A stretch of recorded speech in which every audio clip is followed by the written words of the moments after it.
Shazam! A statement of exclamation and amazement by the TV character Gomer Pyle, a typical example of the Mandela effect where people are convinced that there was a movie about a genie by that name, but mostly an acronym that, when shouted, activates the powers of some of the most legendary deities of ancient history. Solomon for vast wisdom, Hercules for strength, the endurance of Atlas, Zeus's powers of lightning, immortality, and courage of the great Achilles, both heels also qualify for the immortality, and the legendary speed of Mercury on land and in the air. When young Billy Batson shouts the first letter of each name in the form of Shazam, he is instantly transformed into the red and white suited magical hero for good that's ready to take on any foe. Well, he may be given the powers and skill to take on any foe, but he's still a young orphan kid underneath the transformed, muscle-bound, adult-looking body, thus a bit inexperienced in what it takes to be a superhero and how to navigate complex situations against some villains. But really, that's all part of the fun of the character, and something that helps readers, viewers, fans alike, relate to what normally might seem like a purely fantastical superhero. Within the flaws, we see a human. Within the human, we see ourselves. And perhaps within seeing ourselves, we see that we too have great potential, courage, and resilience. Who knew that one wizard of the same name could potentially bring such inspiration and adventure when he imbued the Philly kid with amazing powers that could even get the best of Superman due to Clark's weakness to magic? But here's the trick. Billy does have to be able to say the word, utter the acronym, shout the name Shazam, otherwise he can never transform. So here's hoping that he's protecting his voice to the levels of some of the most famous pop singers out there so the world doesn't lose its Captain Marvel. So the DC world doesn't lose its Captain Marvel. Yeah, but that's a whole thing. Hey everyone, my name is Jonathan, aka JK of JK Collects. Remember, I'll be posting new videos at least twice a week, if not more. And if that sounds of interest to you, please click that like button and subscribe so you don't miss any episodes.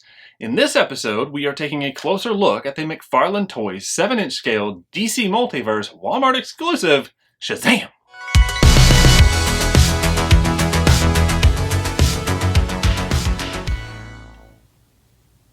Okay everyone, hello and welcome back, and here he is himself, the character formerly known as Billy Batson, aka Shazam, aka Captain Marvel. Yeah, believe it or not. Okay, so let's check out the back. Oh, look.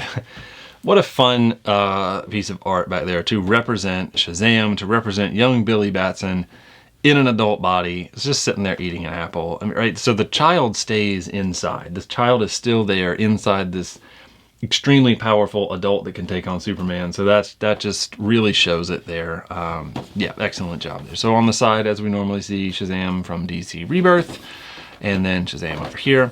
Gold label, this one is a Walmart exclusive, and I have seen it just sitting on the shelves. So hopefully, if you're interested, especially when this is over, you can go out and pick one up or check walmart.com. Maybe you'll be able to pick one up, or the Walmart app. I'm sure they'll encourage you to do that. So let's do this, and let's check out our typical McFarlane 22 points of articulation. All right, let's pull the tray out. Done with the box. That is empty. So, as usual, put it to the side while also bumping my lights. Okay, so we're gonna pull old Billiam out of the way. And there we go, a typical thing, right? There's our Death of Superman, and it's November. It's that time, right? There's our stand to help keep Billiam on his feet, and there is the card of said artwork. I know that it's William Batson, but it's fun to say Billiam. So there we go, another one for the collection of cards. And here we go, here's our guy. It came with some pretty cool accessories. We got some hands. I can actually get those out real quick without having to, I was gonna say without having to cut anything, but this tape is quite substantial, so I won't pop those out. And then we'll see if we can flip it around and maybe chop some of these. Oh boy, that cape. Okay, let's see what we can do here, some precision. Okay, we got holes through these effects, so that does help. And pop that. So if you're doing this at home, please, and I'm basically saying this to myself, be careful in cutting these, that you don't cut yourself, that you don't cut the figure, most importantly, that you don't cut yourself, because we don't need any injuries. And I'm sure when they are packaging these at McFarlane Toys, they are hoping that that is never going to be the case. People find another way. Speaking of finding another way, let's see if we can use force to stretch these a little bit so I can get an opening to let that stretch kind of help do some of the work. All right, let's see. Will the legs Shazam? Can we just use the powers? Let's use it. Yep. Come on, Hercules. We need your strength. There we go. And in pulling it out, this cape, the double layer Shazam cape, it does not want to untuck from the plastic, so be prepared for that. I see kind of rolling it on itself did the job. Thank you, as always, for your patience through all that rustling, crackling that I do apologize. The plastic does that. So let's set Billiam to the side and take a look at everything that comes with him first. We got a couple of hands, very similar hands, right? So we'll take a closer look at one of them.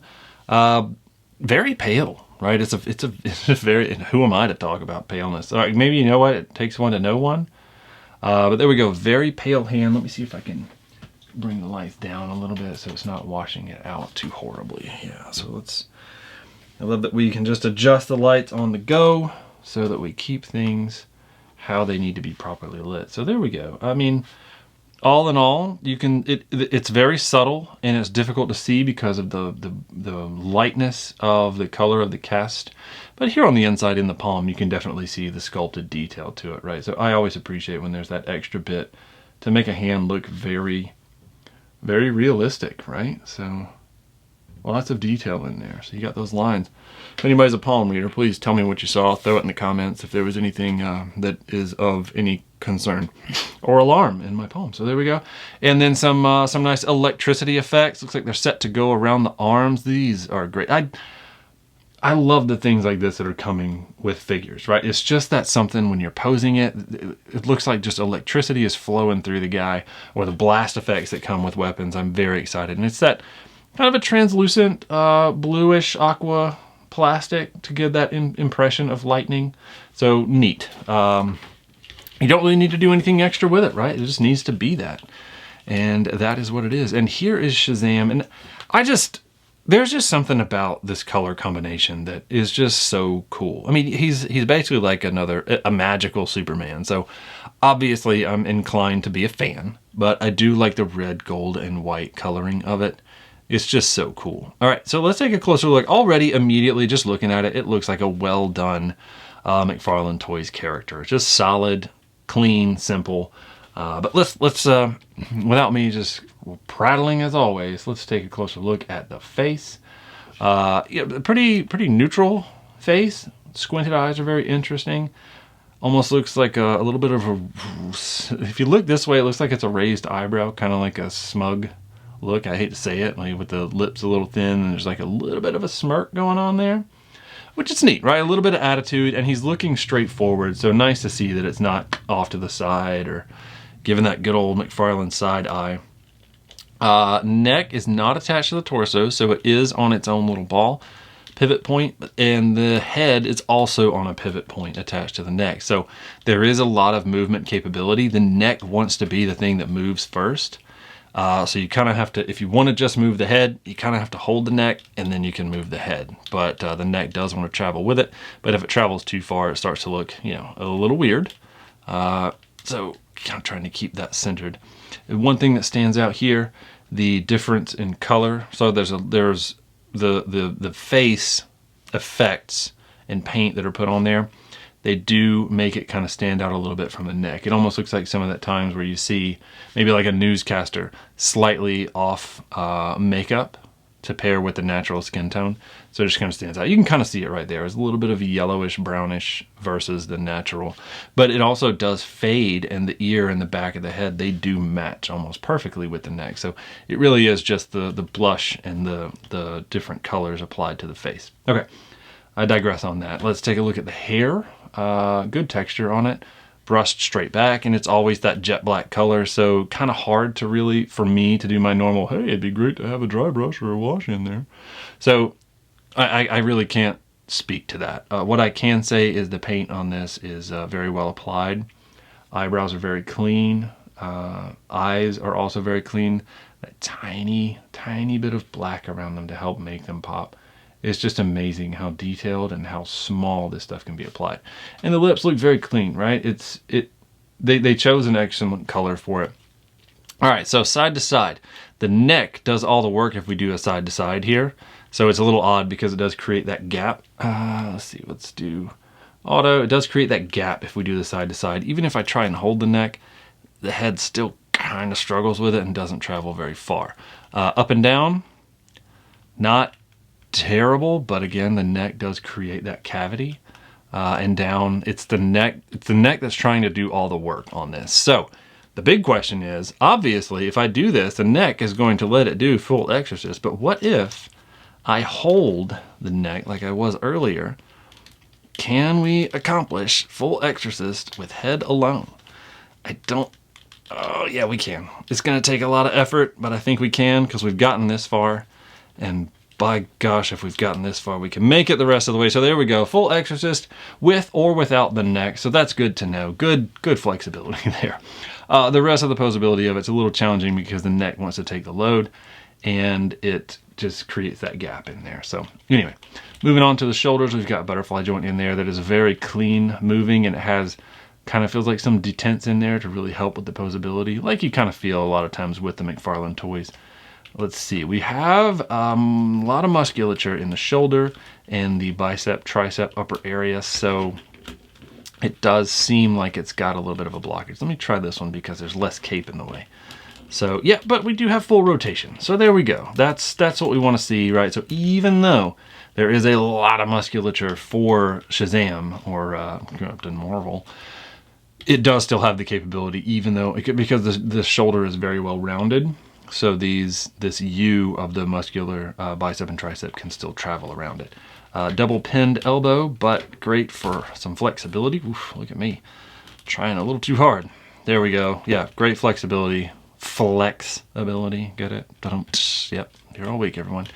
Forearm rotation, no forearm rotation, but we do have wrist, and we've got full wrist wiggle, right? So it's not just limited to back, forth, up and down. It's that good old, pretty mobile McFarlane wiggle. I mean, it ultimately ends up being like a back, forth, but you can also rotate it around. You've got the up and down, right?